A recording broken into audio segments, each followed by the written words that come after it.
এদিক সেদিক ঘোরাফেরা করছি আমরা সবাই মাইকের সম্মুখে বসি। হ্যাঁ, আমরা দিলকে খালি করে বসি, আর যেই কথাগুলি আমরা শুনবো কথাগুলি আমরা আমলের নিয়তে শুনবো আর অপরের কাছে পৌঁছানোর নিয়তে শুনবো। কোনো কথাবার্তা বলবো না, ঠিক আছে? ইনশাআল্লাহ।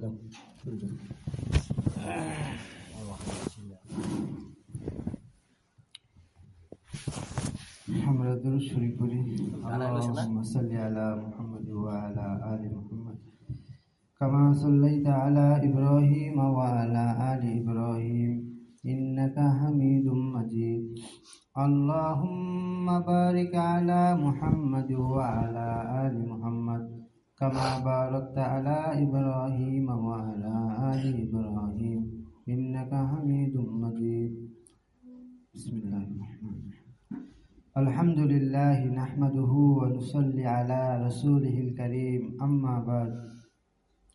ফাআউযু বিল্লাহি মিনাশ শাইতানির রাজীম। বিসমিল্লাহির রহমানির রহিম। ইহদিনাস সিরাতাল মুস্তাকিম, সিরাতাল লাযীনা আন'আমতা আলাইহিম গায়রিল মাগদুবি আলাইহিম ওয়ালাদ-দাল্লিন। আমিন। ওয়া ক্বালা রাসূলুল্লাহি সাল্লাল্লাহু আলাইহি ওয়াসাল্লাম, মান ক্বালা লা ইলাহা ইল্লাল্লাহ মুখলিসান দাখালাল জান্নাহ, আল কামা ক্বালা আলাইহিস সালাতু ওয়াসসালাম।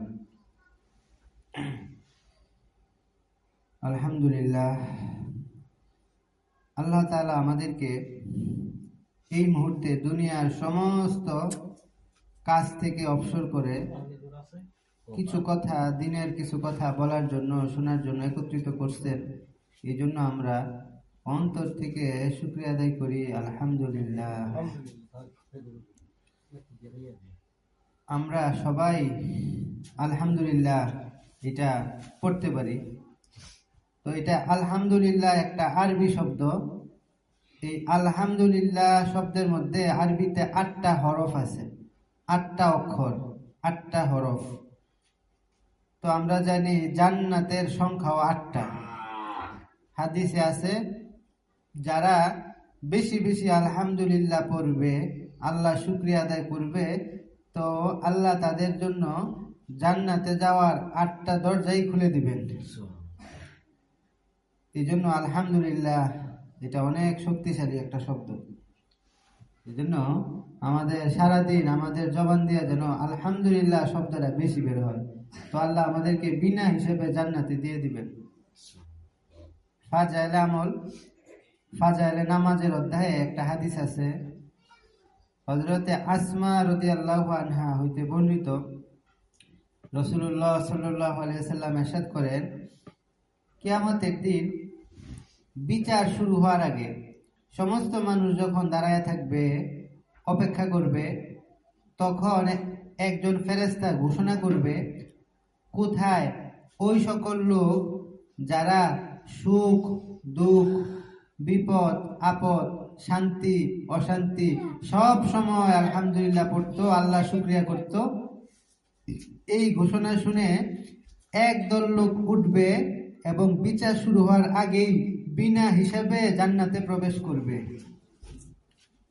তো আসলে আমরা অন্তর থেকে শুকরিয়া করি যে আল্লাহ আমাদেরকে এই মুহূর্তে কিছু কথা বলার, শোনার তৌফিক দান করছেন।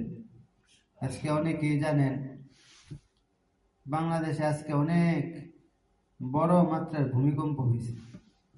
সর্বশেষ খবর পাওয়া পর্যন্ত বাংলাদেশের প্রায় 500 মানুষ আহত হয়েছে। নরসিংদীতে প্রায় 60 জন আহত হয়েছে। 3 জন লোক, আমি নিজে দেখছি, 3 জন লোক মাথা ফাইটা মারা গেছে। বিজ্ঞানীরা বলতেছে, এই যে ভূমিকম্পটা হইল মাত্র 10 সেকেন্ড, এই ভূমিকম্প যদি 10 সেকেন্ডটা না হইয়া এই ভূমিকম্প যদি 30 সেকেন্ড 40 সেকেন্ড হইতো, তাহলে বাংলাদেশের হাজার হাজার বিল্ডিং, ঘর বাড়ি সব পড়ে যেত। তো ভূমিকম্প কেন হয়? কিতাবের মধ্যে আছে, মানুষের গুনাহ যখন বেড়ে যায় তখন আল্লাহ আযাব হিসেবে সতর্ক করার জন্য ভূমিকম্প দেন। তো এই যে ভূমিকম্প হইল, এটা আমাদের গুনাহের ফসল। আর এই ভূমিকম্প যদি আরেকটু বেশি সময় ধরে স্থায়ী হইতো, আমরা হয়তো এখানে আজকে এই মজলিসে বসতে পারতাম না, আমাদের হয়তো অনেক ক্ষতি হইতো, আমরা বাইচা থাকতাম কিনা তাও সন্দেহ। তো আল্লাহ পাক আমাদেরকে হেফাজত করছেন, বড় ধরনের ক্ষয়ক্ষতি হয় নাই, একটা দিনের মজলিসে আবার বসাইছেন, এই জন্য অন্তর থেকে খুশি থাকা। আল্লাহ আমাদের উপর অনেক দয়া করছেন। এই জন্য সম্মানিত মা বোনেরা, আমরা যে মজলিসে বসলাম, হাদিসে আছে কোনো মানুষ যদি কোনো জায়গার মধ্যে আল্লাহকে পাওয়ার জন্য একত্রিত হয়, তো একটু চিন্তা করেন, আমরা আমাদের নিয়তটাকে ঠিক করি। আমরা বিভিন্ন ঘর বাড়ি থেকে এই বাড়িতে কেন আসছি, এই রুমে কেন আসছি বলে আমরা নিয়তকে ঠিক করি। আমরা শুধুমাত্র আসছি আল্লাহকে খুশি করার জন্য। একজন কবি এই কথা বলেন, জন্য যদি অন্য হয় ফলাফল তখন শূন্য হয়।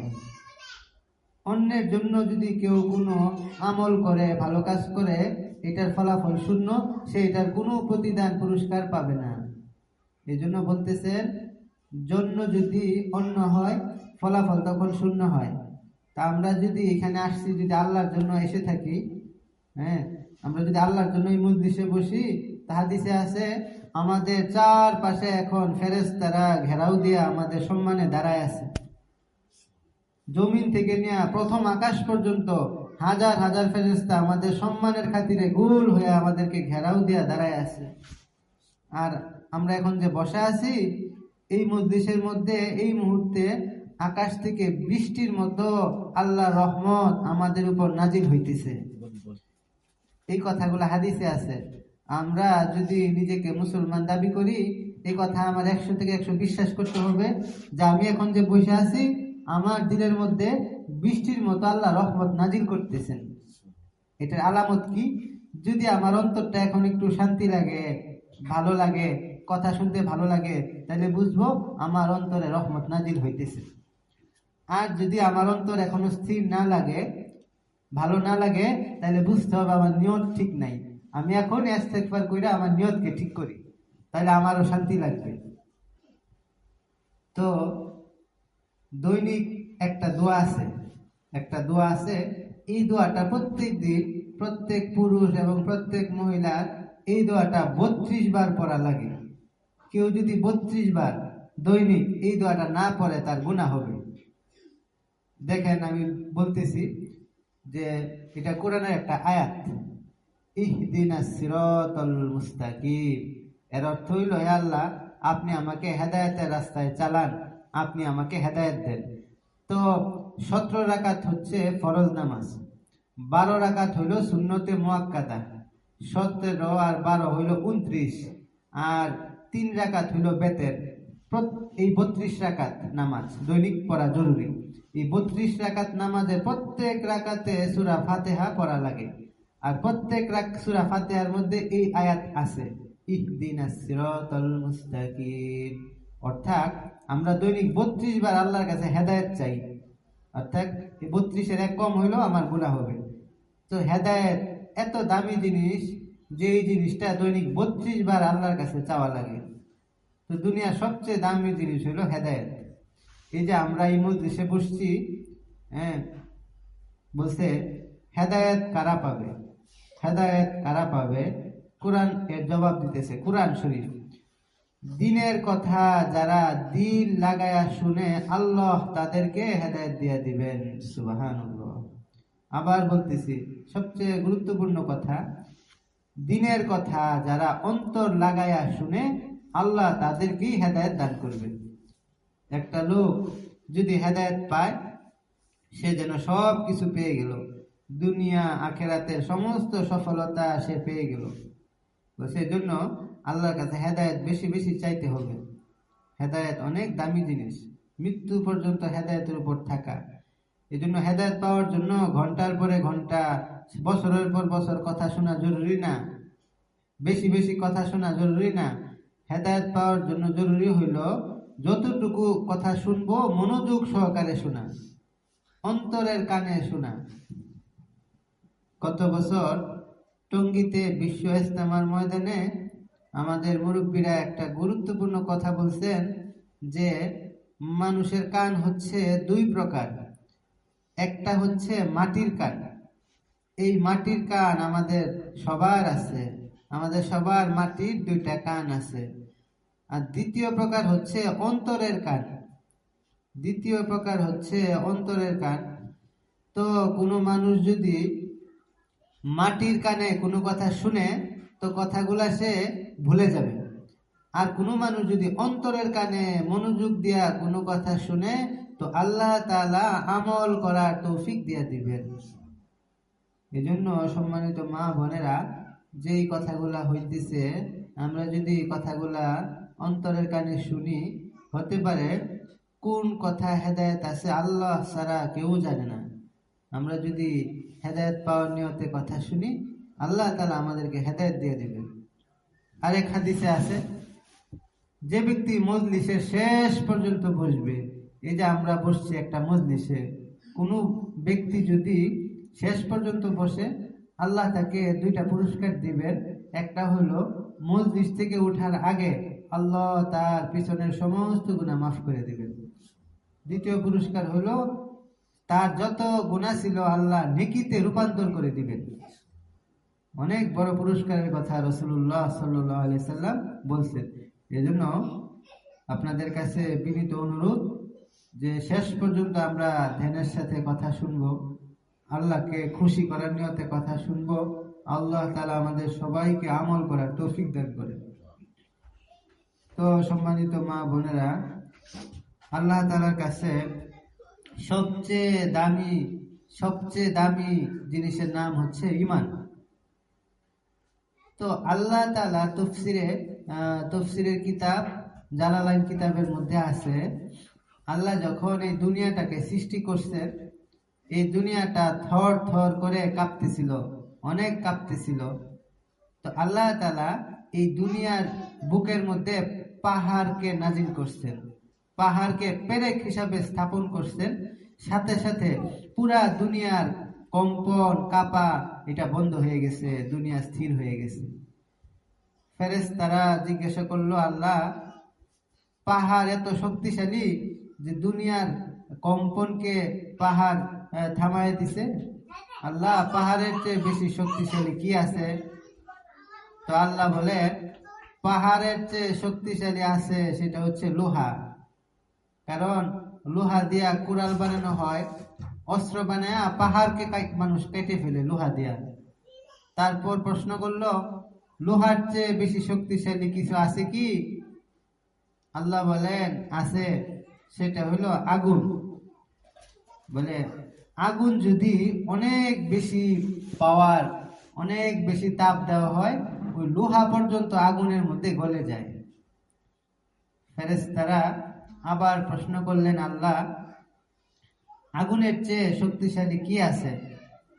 আল্লাহ বলেন, আছে, সেটা হচ্ছে পানি। আগুন যতই বড় হোক না কেন, অনেক বেশি পরিমাণে পানি যখন ঢালা হবে, আগুনটাও এক সময় নিভে যাবে। ফেরেশতারা বলতেছে, আল্লাহ, পানি কত শক্তিশালী, পানির চেয়ে শক্তিশালী কিছু আছে কি? আল্লাহ বললেন, আছে, সেটা হচ্ছে বাতাস। পানি যতই হোক না কেন, বাতাস পানিকে উড়াইয়া এক জায়গা থেকে আরেক জায়গায় নিয়ে যেতে পারে, ঘূর্ণিঝড় বানাইতে পারে, টর্নেডো, সাইক্লোন, বড় বড় জিনিস বাতাস পানি দিয়া করতে পারে। এবার ফেরেশতারা বলতেছে, আল্লাহ, বাতাসের চেয়ে শক্তিশালী কি আছে? আল্লাহ বললেন, আছে, সেটা হচ্ছে আসমানটা। তোমাদের মাথার উপরে যে আকাশটা আছে, এই আকাশটা বাতাসের চেয়ে বেশি শক্তিশালী। কারণ বাতাস কখনো আকাশকে ভেদ করে উপরে যাইতে পারে না। এবার বলতেছে, আল্লাহ, আসমানের চেয়ে শক্তিশালী কি আছে? আল্লাহ বলতেছে, আকাশের চেয়ে শক্তিশালী হচ্ছে তোমরা ফেরেশতারা। কারণ তোমরা আকাশের চেয়ে শক্তিশালী, তোমরা আকাশটাকে ছিদ্র করে উপরে যেতে পারো, নিচে নামতে পারো। এবার ফেরেশতারা অনেক খুশি বলতেছেন, আল্লাহ আমাদেরকে আপনি এত শক্তিশালী করে বানাইছেন, আমাদের যে শক্তিশালী কি আপনি কাউকে বানাইছেন? আল্লাহ বলতেছেন, হে ফেরেশতারা, আমি তোমাদেরকে অনেক শক্তিশালী করে বানাইছি, কিন্তু তোমাদের চেয়ে শক্তিশালী করে আমি এক প্রকার মাখলুক সৃষ্টি করছি। ফেরেশতারা আশ্চর্য হয়ে জিজ্ঞেস করলো, তারা কারা? তো আল্লাহ বলতেছেন, বলে যেই সমস্ত বান্দা বান্দিরা ঈমান আনছে তারা তোমরা ফেরেশতার চাইতেও বেশি শক্তিশালী। তখন ফেরেশতারা আশ্চর্য হয়ে জিজ্ঞেস করলেন, আল্লাহ এটা কিভাবে সম্ভব? তখন আল্লাহ তাআলা বললেন, হে ফেরেশতারা শুনো, তোমরা জান্নাত দেখছো, জাহান্নাম দেখছো, আমার ডাইরেক্ট অর্ডার পাইছো, কিন্তু আমার মুমিন বান্দারা তারা জান্নাত দেখে নাই, জাহান্নাম দেখে নাই, আমি আল্লাহকে দেখে নাই, না দেখা ঈমান আনছে, না দেখা বিশ্বাস করছে। এই জন্য আমার ঈমানদার বান্দা বান্দিরা তোমরা ফেরেশতার চাইতেও বেশি শক্তিশালী। সুবহানাল্লাহ। এই জন্য সম্মানিত মা বোনেরা, আল্লাহ আমাদের অনেক সম্মানিত করছে, এটাকে আমরা একটু বুঝি। আর সবচেয়ে সম্মানিত মানুষ হচ্ছে হুজুর পাক সাল্লাল্লাহু আলাইহি ওয়াসাল্লাম। আল্লাহ রাসূলকে না বানাইলে আল্লাহ তাআলা আসমান, জমিন, চাঁদ, সূর্যকে কিছুই বানাইতেন না। সব কিছু অস্তিত্বে আসছে আমাদের নবীর উসিলায়। তো আমাদের নবী আল্লাহর কাছে কেমন দামি ছিলেন? আল্লাহ তাআলা হযরতে মুসা আলাইহিস সালামের কাছে বলে ওহী নাযিল করছেন, হে মুসা শুনো, তোমার পরে এমন এক নবী আসবে যার নাম হবে মুহাম্মদ। উনি ভুল করার আগেই আমি তার সব ভুলকে মাফ করে দেব। সুবহানাল্লাহ। আল্লাহ বলেন, হে মুসা শুনো, এমন এক উম্মত আসবে, যে উম্মত বলে যদিও অনেক গুনাহ করবে, কিন্তু যদি একবার অন্তর থেকে আমার কাছে মাফ চায়, আমি পিছনের সমস্ত গুনাহকে মাফ করে দিব।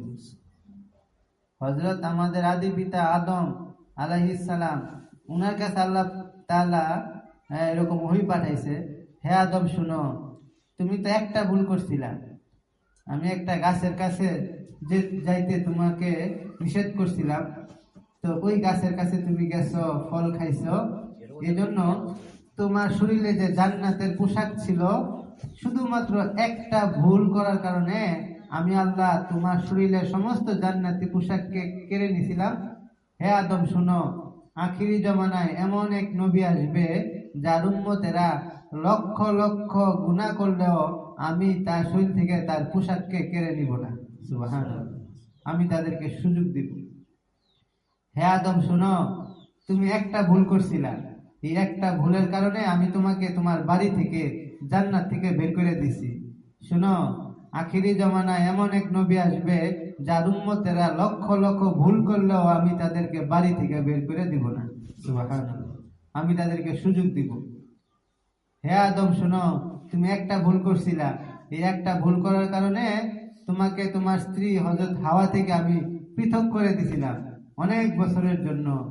হে আদম শুনো, আখিরি জমানায় এমন এক নবী আসবে যার উম্মতেরা লক্ষ লক্ষ ভুল করলেও আমি তাদেরকে তাদের স্ত্রী থেকে আলাদা করে দিব না। সুবহানাল্লাহ। সুযোগ দিব। তো আল্লাহ পাক আমাদের কত দামি নবীর উম্মত বানাইছে। যদি আজকে আমরা ওই নবীর উম্মত না হইতাম, আমাদের গুনাহের কারণে আমরা হয়তো কবেই ধ্বংস হয়ে যেতাম। তো আল্লাহ পাক আমাদের উপর বড় দয়া করছেন, ইহসান করছেন, যে আখিরি নবীর উম্মত বানায় আল্লাহ তাআলা আমাদেরকে পাঠাইছেন। এই জন্য আল্লাহ পাকের উপর রাজি খুশি থাকা। আমাদের নবী সাল্লাল্লাহু আলাইহি ওয়াসাল্লাম আমাদের অনেক মায়া মহব্বত করতেন, আমাদের জন্য অনেক ফিকির করতেন। একদিন আম্মা জান আয়েশা রাদিয়াল্লাহু আনহা রাসূল সাল্লাল্লাহু আলাইহি ওয়াসাল্লামকে এরকম ভাবে ওনার পোশাক পরায় দিতেছিলেন। এমন সময় দেখলেন নবীজির পিঠ মুবারকের মধ্যে কিছু কালো কালো কিছু দাগ দেখা যায়। তা আমার নবীর চেহারা ছিল পূর্ণিমার চন্দ্রের চাইতেও বেশি সুন্দর। বলে কিতাবের মধ্যে আছে, ইউসুফ আলাইহিস সালামকে আল্লাহ পাক এরকম সুন্দর করে বানাইছিলেন। ইউসুফ আলাইহিস সালাম সব সময় ওনার চেহারাকে ঢাইকা রাস্তা দিয়ে হাঁটতেন, কারণ ওনার চেহারার দিকে তাকাইলে কেউ চোখ ফিরাইতে পারত না। তো একদিন ইউসুফ আলাইসাল্লাম রাস্তা দিয়ে হাঁটতেছেন, কিছু মেয়ে কিছু মহিলা এরকম ফল কাটতেছিল ছুরি দিয়ে। এমন সময় বাতাসের কারণে হজরতে ইউসুফের মুখের রুমালটা সরে গেছে, ওনার চেহারাটা প্রকাশ পেয়ে গেছে। তো মহিলারা ওনার চেহারা দেখলো। ওনার চেহারা সৌন্দর্যের কারণে ওনারা যে ফল কাটতেছিল এটা ভুলে গেছে। ফল কাটতে কাটতে হাতের আঙ্গুল কেটে ফেলছে, টেরও পায় নাই। হযরত ইউসুফ এত সুন্দর ছিলেন। আম্মা জান আয়েশা রাদিয়াল্লাহু আনহা বলেন, তো ইউসুফ আলাইহিস সালামের সৌন্দর্য দেখা যেই সমস্ত মেয়েরা নিজেদের হাতের আঙ্গুল কেটে ফেলছে, ওই মহিলারা যদি আমার নবীর সৌন্দর্য দেখতো তাহলে তারা তাদের ছুরি দিয়া হাত কাটতে কাটতে তাদের কলিজা কেটে ফেলতো, টেরও পাইতো না। সুবহানাল্লাহ। এটা হলো আমাদের নবীর সৌন্দর্য। হাদিসের মধ্যে আছে আল্লাহ তাআলা সৌন্দর্যকে 100টা ভাগ করছেন। সৌন্দর্য সৃষ্টি করার পরে সুন্দরকে আল্লাহ 100 ভাগ করছেন। 99 ভাগ সুন্দর আল্লাহ নিজের কাছে রেখে দিয়েছেন, 1 ভাগ সুন্দর পুরা সৃষ্টিকে দান করছেন। আর ওই 1 ভাগকে আল্লাহ আরো 100 ভাগ করছেন। এর মধ্যে 99 ভাগ দিয়েছেন আমাদের নবীকে, আর 1 ভাগ দিয়েছেন পুরা মানুষকে। এই জন্য তাফসীরে কুরতুবীর মধ্যে আছে, উনি লেখেন আল্লাহ তাআলা আমাদের নবীজিকে দুনিয়াতে ওনার সৌন্দর্য পুরাপুরি দিয়া দুনিয়াতে পাঠান নাই। কারণ আল্লাহ যদি তার নবীর পুরা সৌন্দর্য দিয়া দুনিয়াতে পাঠাইতেন, নবীজির চেহারা নূরের আলোতে পুরা দুনিয়াটা ধ্বংস হয়ে যেত। সুবহানাল্লাহ। বলে নবীর সৌন্দর্য আমরা দেখতে পারবো হাসরের ময়দানে। আল্লাহ রাসূলকে আল্লাহ কত সুন্দর করে বানাইছে। তো নবীজির সৌন্দর্য যদি এত হয় তো আল্লাহ পাকের সৌন্দর্য কত। সুবহানাল্লাহ। বলে যাদের সৌভাগ্য হবে প্রত্যেক জুমার দিন জান্নাতীরা আল্লাহকে দেখতে পারবে, প্রত্যেক জুমার দিন। তো বলছে হাদিসের মধ্যে আছে, রাসূলুল্লাহ সাল্লাল্লাহু আলাইহি সাল্লাম ইরশাদ করেন, হে মানুষ, তোমরা পূর্ণিমা রাতে পরিষ্কার আকাশের দিকে তাকাইলে পূর্ণিমার চন্দ্রটাকে যেরকম সুন্দরভাবে দেখতে পারো, কোনো ঠেলাঠেলি লাগে না, সবাই দেখতে পারো খালি চোখে, ঠিক তদ্রূপ দুনিয়াতে যারা ফজরের নামাজ আর আসরের নামাজ ঠিক মতো আদায় করবে তারা জান্নাতে যায় আল্লাহ তাআলাকে ওই রকম স্পষ্ট ভাবে দেখতে পারবে। সুবহানাল্লাহ। জন্য সম্মানিত মা বোনেরা, এটা বলতেছিলাম যে আমাদের নবীকে আল্লাহ অনেক সুন্দর করে বানাইছেন। তো আম্মা জান আয়েশা রাদিয়াল্লাহু আনহা একদিন দেখেন কি নবীজির পিঠের মধ্যে কালো কালো কালো কালো দাগ দেখা যায়, অথচ নবীর পিঠ এত সুন্দর। তখন জিজ্ঞাসা করলেন, ইয়া রাসূলুল্লাহ, আপনার পিঠে এইগুলা কিসের দাগ? আপনার কি ছোটবেলা কোনো অসুখ হয়েছিল? আপনার কি কখনো বসন্ত হয়েছিল? তখন হুজুর পাক সাল্লাল্লাহু আলাইহি সাল্লাম বললেন, হে আয়েশা শুনো, আমার ছোটবেলা কোনো অসুখ হয় নাই, কোনো রোগ হয় নাই, আমার কখনো বসন্ত হয় নাই। আরে আমার শরীরে তো মশা মাছি বসাকেও আল্লাহ হারাম করছেন, আমার কোনো অসুখ হয় নাই। তখন জিজ্ঞাসা করলেন, ইয়া রাসূলুল্লাহ, তাহলে আপনার পিঠের মধ্যে এই কালো কালো কালো কালো ক্ষত দাগ এগুলা কিসের? তখন আল্লাহ রাসূলের মনটা খারাপ হয়ে গেছে। তখন নবীজি বলতেছেন, আয়েশা, ওই যে আমি একবার দাওয়াত দেওয়ার জন্য আমার তায়েফে গেছিলাম, তো তায়েফে দাওয়াত দেওয়ার পরে তারা তো আমার দাওয়াত কবুল করেই নাই, উল্টা তায়েফের যুবকরা আমার শরীরের দিকে আমার পিঠের দিকে পাথর নিক্ষেপ করছে। এই দাগগুলা হচ্ছে ওই পাথর নিক্ষেপের দাগ। তখন আম্মা জান আয়েশা বললেন, ইয়া রাসূলুল্লাহ, আপনি তো দুনিয়ার সর্বশ্রেষ্ঠ মানুষ, সর্বশ্রেষ্ঠ নবী, আপনি দোয়া করলে দোয়া তো অবশ্যই কবুল হবে। ইয়া রাসূলুল্লাহ, আপনি আল্লাহর কাছে একটু দোয়া করেন না যে আল্লাহ যেন আপনার পিঠের এই দাগগুলা মুছে দেন, আপনার পিঠটাকে পরিষ্কার করে দেন।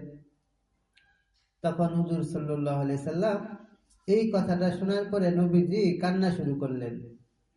হযরত আয়েশা চিন্তা করলেন, আমি না জানি কোনো বেয়াদবি করে ফেলছি, নবীজি কেন কান্না করেন? ইয়া রাসূলুল্লাহ, আমারে মাফ করে দেন, আমি কি কোনো ভুল কিছু বলছি? তখন আল্লাহ রাসূল বলতেছেন, হে আয়েশা শুনো, এই দোয়াটা আমি আল্লাহর কাছে কখনোই করব না যে আল্লাহ আমার এই আঘাতের দাগ, এই পাথরের আঘাতের দাগ আল্লাহ যেন মুছে দেন। এই দোয়া আমি কখনোই করব না। কারণ হইলো এই ক্ষতগুলা, এই পিঠের এই দাগগুলা নিয়ে আমি হাসরের ময়দানে আল্লাহর কাছে দাঁড়াইতে চাই। আর আমি আল্লাহকে বলবো, হে আল্লাহ দেখেন, আপনার দিনের দাওয়াত দিতে যায়, আপনার কথা মানুষকে বলতে যায়, এই দেখেন মানুষ আমাকে এরকম আঘাত করছে। আল্লাহ প্রত্যেকটা আঘাতের উসিলায়, প্রত্যেকটা দাগের উসিলায় আমার কোটি কোটি উম্মতকে আপনি মাফ করে দেন। সুবহানাল্লাহ। এই জন্য সম্মানিত মা বোনেরা, আল্লাহ রাসূলের ফিকির ছিল এটা, যে কেমনে আমরা মাফ পাইতে পারি, কেমনে আমরা জাহান্নাম থেকে বাঁচতে পারি। এটা ছিল নবীর ফিকির। জন্য একটু চিন্তা করি, আমরা কি এরকম কোনো চিন্তা করি কিনা যে আমি নিজে কিভাবে জাহান্নাম থেকে বাঁচবো, পুরো উম্মতকে কিভাবে জাহান্নাম থেকে বাঁচাইবো, এরকম কোনো ফিকির আমরা করি কিনা? একদিন নবীজি বিছানার মধ্যে বসা, পাশে আম্মা জান আয়েশা বসা। এমন সময় একটা হাড্ডি ভাঙ্গার আওয়াজ, একটা হাড়ের টুকরা ভাঙ্গার আওয়াজ শোনা গেল। তখন আম্মা জান জিজ্ঞেস করলেন, ইয়া রাসূলুল্লাহ, এই হাড্ডি ভাঙ্গার আওয়াজ কোথা থেকে আসলো? তখন নবীজি বললেন, হে আয়েশা তুমি শুনো, এই যে হাড় ভাঙ্গার একটা আওয়াজ পাইলা, এই আওয়াজটা আমার বুকের ভিতর থেকে আসছে। আর এই আওয়াজটা হইলো আমার উম্মতের জন্য ফিকিরের আওয়াজ। সুবহানাল্লাহ। নবীজির অন্তর থেকে, নবীজির অন্তরের ভিতর থেকে আমাদের জন্য, আমাদের মহব্বতে এরকম আওয়াজ আসতো। তা আমরা প্রশ্ন করি, আমাদেরও কি কখনো নবীজির উম্মতের জন্য আমাদের দিল থেকে ওই রকম আওয়াজ ব্যথা আসে কিনা? যে উম্মত এখন জাহান্নামে যাওয়ার জন্য প্রতিযোগিতা করতেছে, শতকরা 90% মানুষ নামাজ পড়ে না, এর চেয়ে বড় গুনাহ হইতেই পারে না। কিতাবের মধ্যে হযরতে বড় পীর আব্দুল কাদের জিলানী রহমতুল্লাহ আলাইহি লিখছেন, শুয়োর যাকে আমরা বলি দুনিয়ার সবচেয়ে নিকৃষ্ট প্রাণী, এই শুকর প্রত্যেকদিন সকালবেলা উঠে আল্লাহর কাছে একটা দোয়া করে। বড় পীর আব্দুল কাদের জিলানী রহমতুল্লাহ আলাইহি কিতাবে লিখছেন, শুকর কি দোয়া করে? বলে শুকর দোয়া করে, হে আল্লাহ, আজকে আমি সকালবেলা ঘুম থেকে উঠলাম, আমার ঘুম থেকে ওঠার পরে আমার প্রথম চোখের দৃষ্টি যেন কোনো বেনামাজির উপরে না পড়ে। নাউজুবিল্লাহ। শুকর দোয়া করে যে কোনো বেনামাজিকে আমি দেখতে চাই না। তো বেনামাজি সে কত খারাপ একটা সিফত। বলে নামাজ না পড়া এর চেয়ে বড় কোনো গুনাহ হইতেই পারে না। জন্য সম্মানিত মা বোনেরা, আমাদের ওলামারা বলতেছে এখন আখিরি জমানা, বলে তুমি অনেক কিছু করতে পারো, তুমি যত বড় গুনাহই করো না কেন, বলে নামাজ না পড়ার গুনাহ যেন তোমার আমলনামায় না থাকে। নামাজ না পড়া এটা অনেক কঠিন। আল্লাহ কোরআনে বলতেছেন, ফালা সাদ্দাকা ওয়ালা সাল্লা, যে বিশ্বাস করে না সে নামাজ পড়ে না।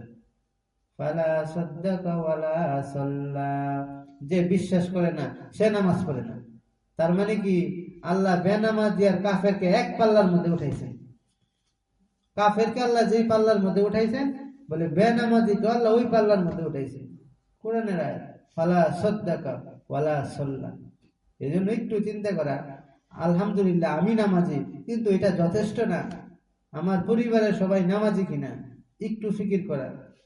আমি একলা নামাজ পড়ে আমি এত সহজে জান্নাতে যেতে পারবো না, হাসরের ময়দানে আমাকে আটকাবে। স্পষ্ট হাদিস, আমার পরিবারের একটা লোক যদি বেনামাজি হয় আমাকে আটকাবে, বলবে আপনি একা একা নামাজ পড়ছিলেন, আমারে ঠিক মতো দাওয়াত দেন নাই,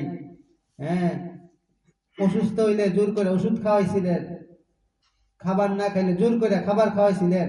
আরে এত বড় কাজটা, নামাজ যেটা সবচেয়ে জরুরি ছিল, এই নামাজটা আমি পড়তাম না, আপনি কেন আমার জন্য বিশেষ ফিকির করেন নাই, কেন চেষ্টা করেন নাই? এটা হাসরের ময়দানে ধরবে। এই জন্য সম্মানিত মা বোনেরা, আমরা তো নামাজ পড়বই, আমরা চেষ্টা করব আমাদের পরিবারের একটা লোক যেন বেনামাজি না থাকে, বলে এইটাই সবচেয়ে বড় তবলিগ, সমস্ত লোক যেন নামাজি হয়ে যায়।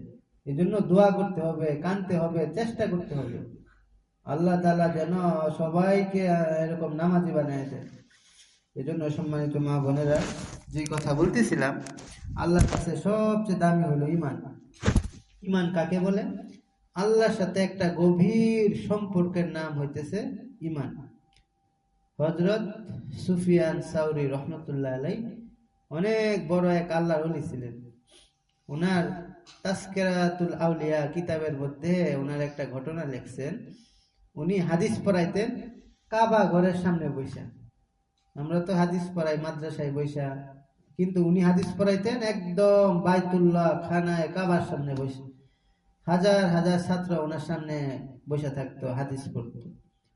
তো ওই জমানা এক বাদশা ছিল, জালেম বাদশা।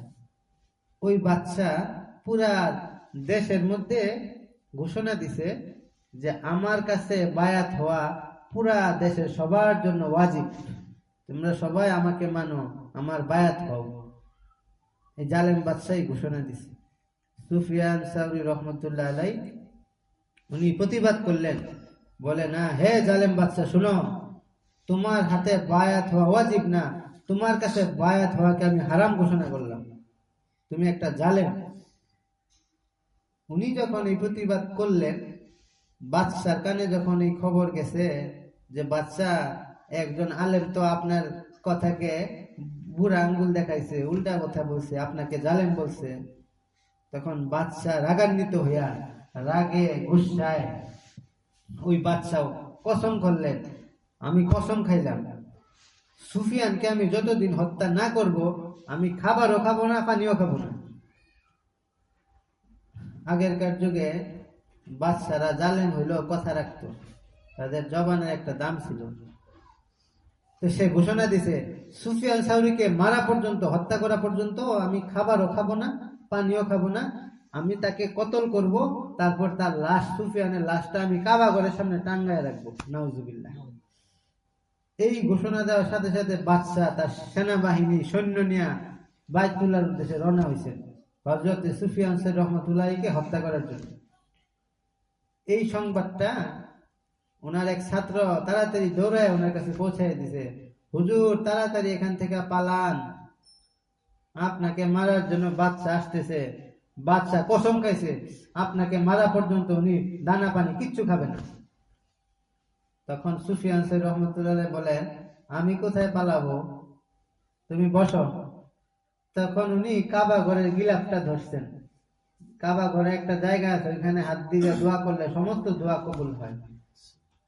ওই জায়গার মধ্যে ধইরা বলতেছেন, হে আল্লাহ, আমি তোমার একটা কথা বলি, হে আল্লাহ শুনো, তোমার সাথে তো আমার অনেক দিনের পুরান সম্পর্ক। হে আল্লাহ, আমি তো ওই অনেক বছর ধরে তোমার ইবাদত করি, তোমার সাথে তো আমার অনেক পুরান একটা সম্পর্ক।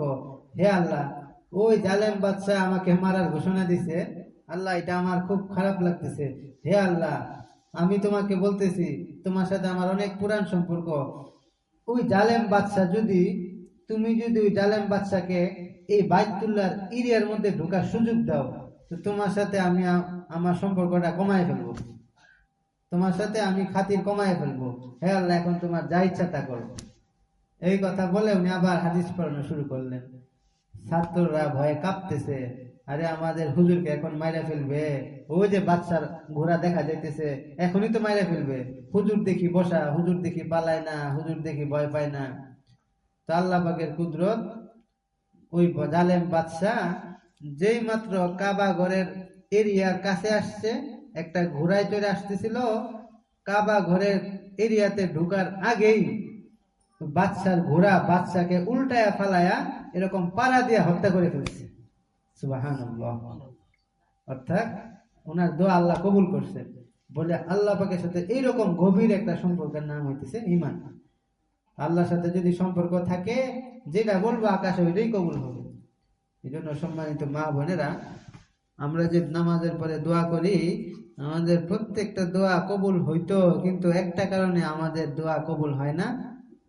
এর মধ্যে যেটা সবচেয়ে গুরুত্বপূর্ণ কারণ, সেটা হইতেছে, হাদিসে আছে, যে ব্যক্তি মানুষের নিন্দা করে, যে ব্যক্তি মানুষের গীবত করে, যে ব্যক্তি মানুষের দোষ বলে, তার একটা আমলও আকাশের উপর ওঠে না। নাউজুবিল্লাহ। জন্য সম্মানিত মা বোনেরা, আমাদের প্রত্যেকটা দোয়া কবুল হইতো, কিন্তু গীবত করার কারণে আমাদের দোয়াগুলা কবুল হয় না। এই জন্য আমাদের গীবত থেকে বাঁচতে হবে। ইমানের একটা গুরুত্বপূর্ণ জিনিস হচ্ছে গীবত, শিকায়াত, এগুলা থেকে বাঁচা, আর আমাদের অন্তরটাকে পরিষ্কার রাখা। হাদিসে আছে, আল্লাহ মানুষের চেহারা দেখেন না, কে সুন্দর, কে কালো, কে লাল, এগুলো আল্লাহ বিলকুল দেখেন না। কে খাটো, কে লম্বা, এটাও আল্লাহ দেখে না। কে চিকন, কে মোটা, এটাও আল্লাহ দেখে না। কার বংশ খারাপ, কার বংশ উঁচা, এগুলো আল্লাহ দেখে না। কার টাকা আছে, কার টাকা নাই, কে গরিব, কে ধনী, এইটাও আল্লাহ দেখে না। হাদিসে আছে, আল্লাহ শুধু মানুষের অন্তর আর আমল দেখেন, আল্লাহ আর কিচ্ছু দেখে না। আল্লাহ শুধু মানুষের আমল আর মানুষের অন্তরের ভিতরে কি আছে এটা আল্লাহ দেখে। এই জন্য অন্তরকে পরিষ্কার রাখে। আল্লামা জালালউদ্দিন রুমি রহমতুল্লাহ আলাই, নাকি ইসলামের বিশ্বকবি বলা হয়, মসনবী শরীফের মধ্যে লেখেন, বিষ, যে আমরা অনেক সময় শুনি অমুক ব্যক্তি বিষ খায় মারা গেছে, তো উনি বলতেছেন বিষ 5 রকমের আছে দুনিয়াতে, বিষ 5 রকমের, আর 5 রকমের বিষ 5 জায়গায় পাওয়া যায়। 1 নাম্বার হলো, উনি লিখতেছে, সাপের বিষ থাকে সাপের দাঁতের মধ্যে। সাপের যে বিষ, ওই বিষটা থাকে হচ্ছে সাপের দাঁতের মধ্যে। 2 নাম্বার বলতেছেন, কাকড়া, বিচ্ছু, বিচ্ছুর বিষ থাকে তার লেজের মধ্যে। 3 নাম্বার বলতেছেন, কুকুর, কুকুরের বিষ থাকে তার মুখের লালার মধ্যে। বিজ্ঞানীরা গবেষণা করে দেখছেন, কুকুরের মুখে যে লালা আছে, ওই লালার মধ্যে 36,000 জীবাণু থাকে। আর হুজুর পাক সাল্লাল্লাহু আলাইহি সাল্লাম 1450 বছর আগে বলে গেছেন, কুকুরের লালা যদি কোনো জিনিসে লাগে, এটাকে 3 বার অথবা 7 বার ভালো করে ধোও, ধোয়ার পরে একটু মাটি লাগাই দাও, তাহলে এটা পরিষ্কার হবে। আর বিজ্ঞানীরা কি বলছেন, যে কিছুদিন আগে বলছেন 36,000 জীবাণু থাকে কুকুরের মুখে, লালার মধ্যে। তো যেটা বলতেছিলাম, 3 নাম্বার কুকুরের বিষ থাকে তার মুখে লালার মধ্যে। 4 নাম্বার হলো যে মৌমাছি, ভীমরুল, বল্লা, এইগুলার বিষ থাকে তার হুল বা শালের মধ্যে। আর সর্বশেষ যেই কথাটা বলার জন্য, এই 4টা কথা, 5 নাম্বার কথাটা হলো মূল। উনি বলতেছেন, মাওলানা রুমি, যে মানুষ একমাত্র প্রাণী যার বিষ থাকে মানুষের অন্তরের ভিতরে। মানুষ একমাত্র প্রাণী যে অন্তরের ভিতর তার বিষকে রাখা দেয়। তো অন্তরের বিষ কি জিনিস? বলে, কেউ অহংকার করলো, তার মানে কি, তার অন্তরে সে বিষ ঢুকাইলো।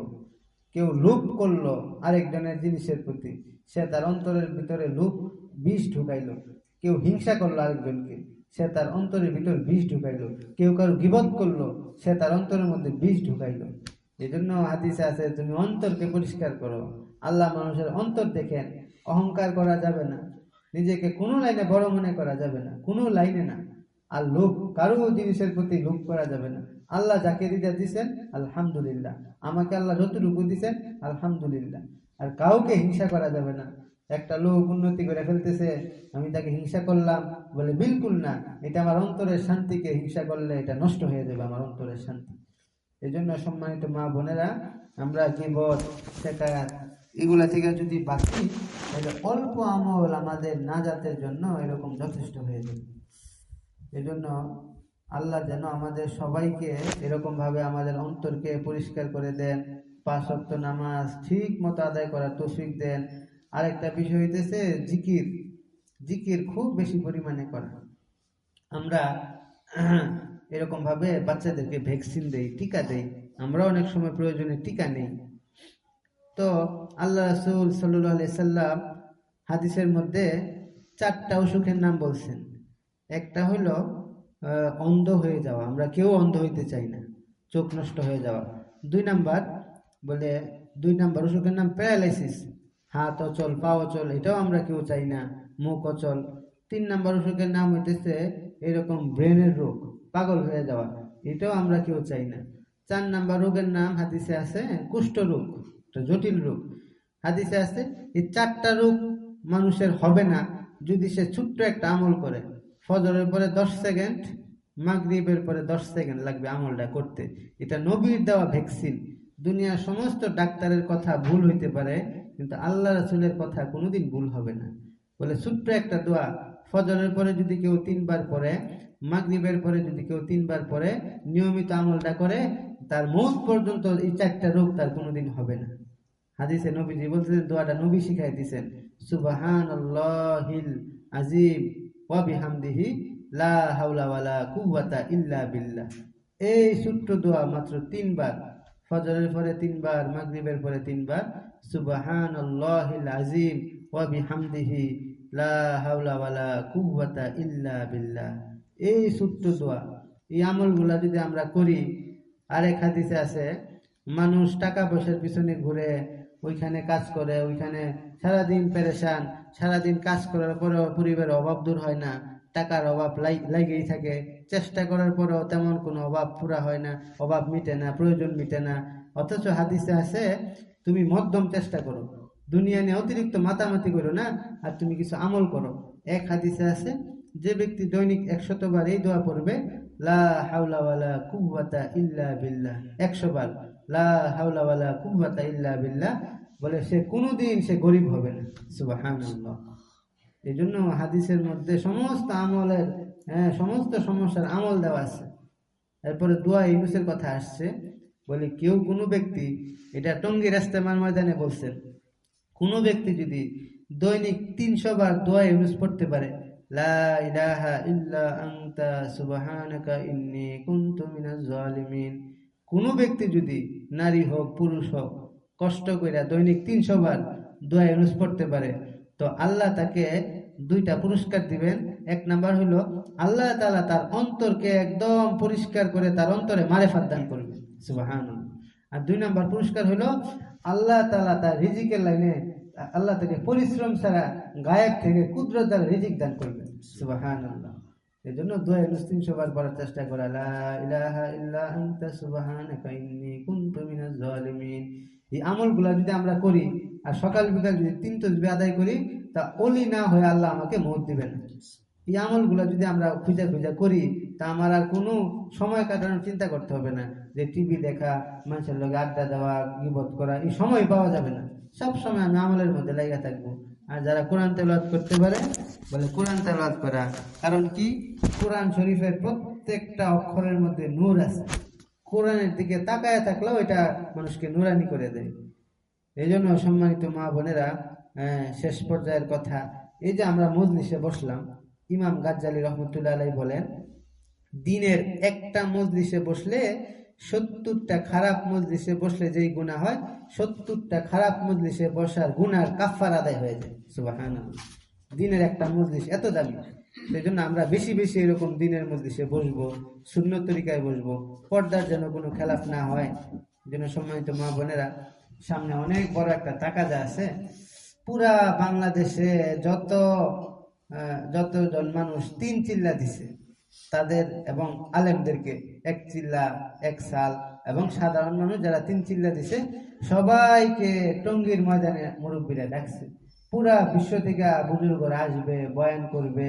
এজন্য আপনাদের কাছে এটা দরখাস্ত, যে আমাদের পুরুষরা যারা 3 চিল্লা হয়েছে, বা উলামায়ে কেরাম 1 চিল্লা হয়েছে, সবাইকে আমরা টঙ্গীর ময়দানে পাঠিয়ে দিব।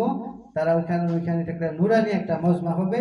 তো আমাদের পুরুষরা যদি মজমায় যায়, ওইখানে আমরা যদি একটু ফিকির করি, দোয়া করি, তো পুরা মজমার লক্ষ লক্ষ কোটি কোটি নেকি আল্লাহ আমাকে ঘরে বসে দান করবেন।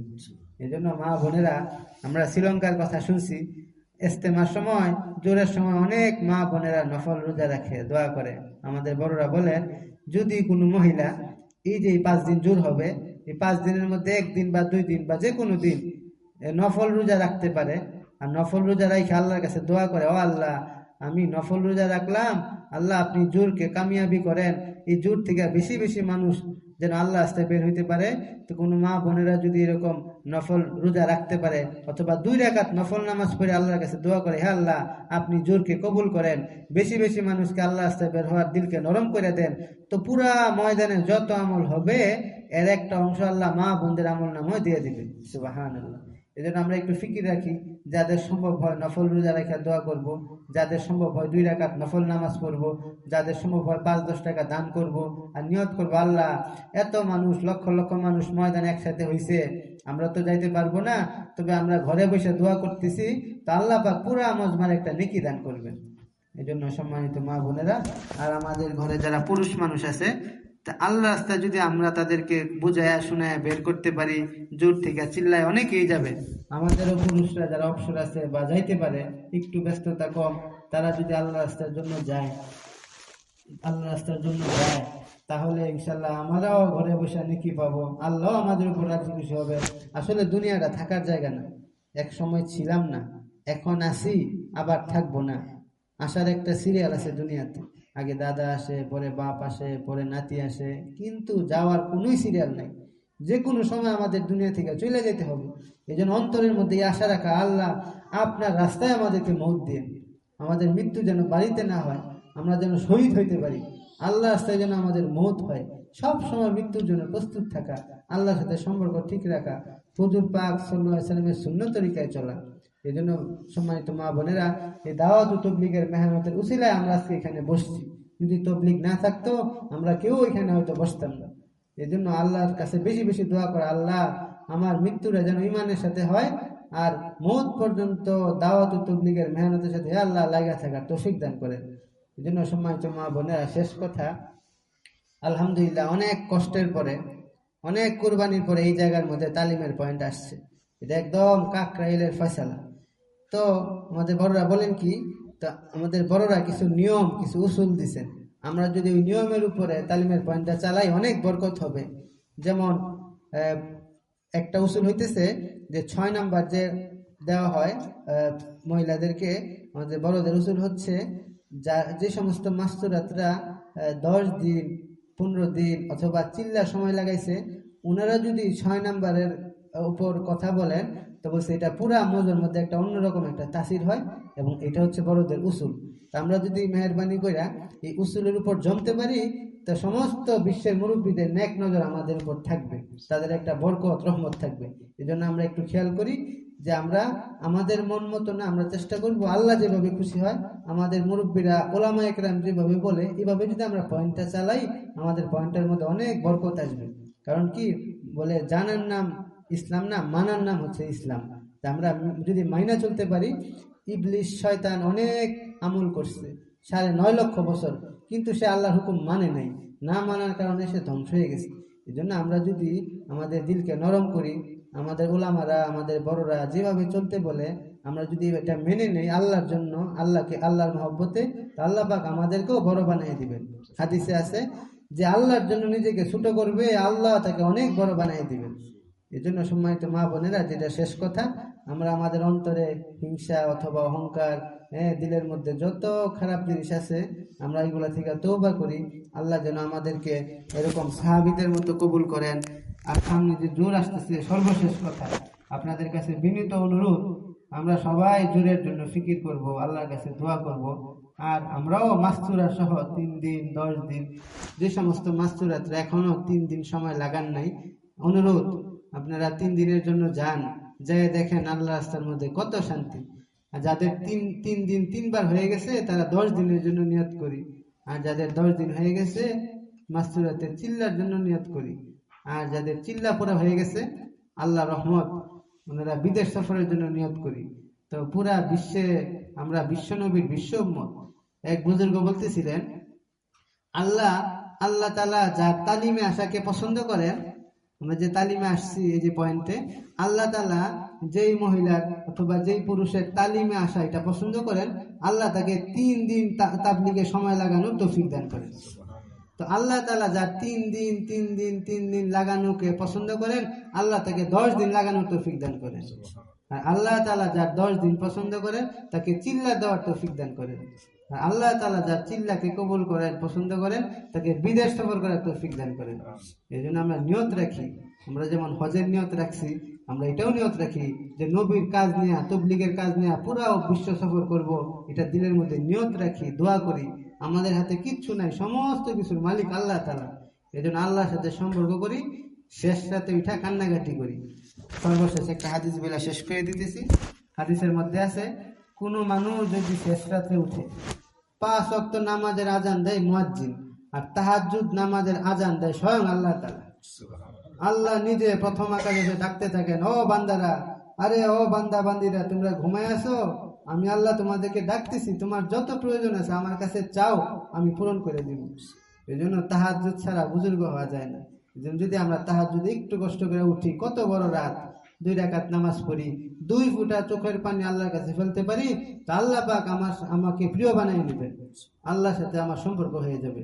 এই জন্য সম্মানিত মা বোনেরা, আমরা আল্লাহর সাথে সম্পর্ক করি, মানুষকে বেশি বেশি দাওয়াত দেই দিনের দিকে, আর আল্লাহ যেন আমাদের এই আশাকে, সামনের জোরকে, প্রত্যেকটা আমলকে কবুল করেন। এখন দোয়া হবে, দোয়ার পরে আমরা ইনশাল্লাহ তশকিলে যারা যারা নিয়ত করছি মাস্টারাতে যাওয়ার নাম লেখাবো ইনশাল্লাহ। আমরা দুরূদ শরীফ পড়ি।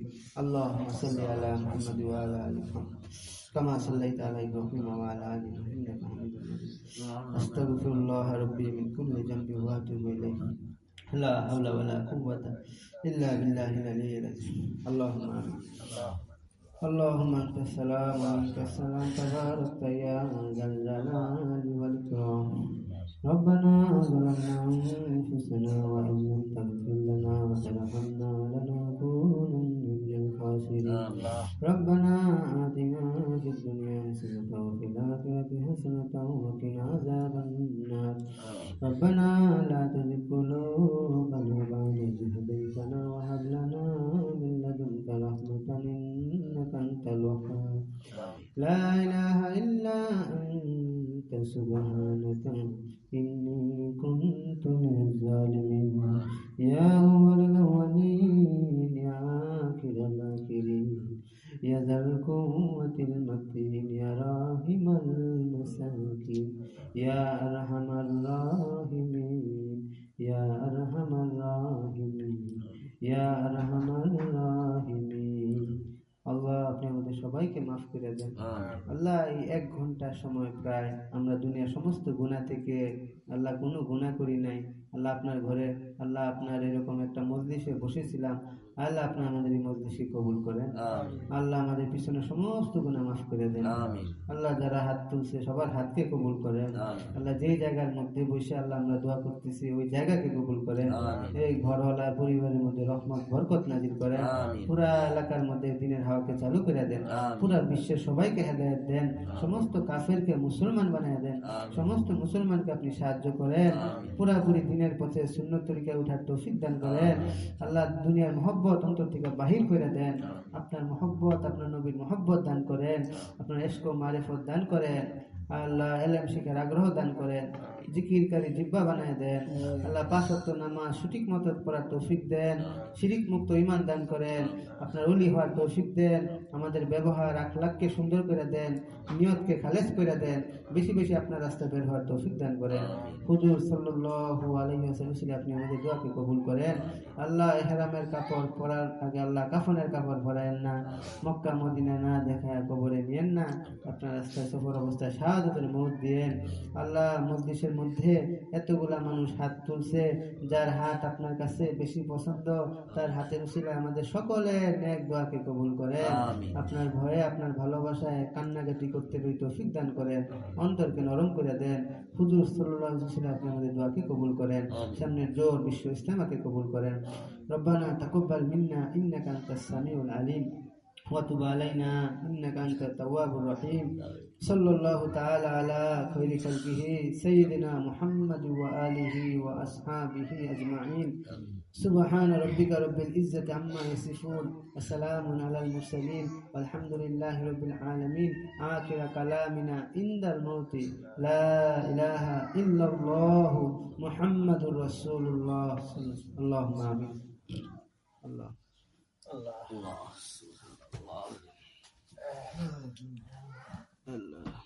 আজান কয়টা?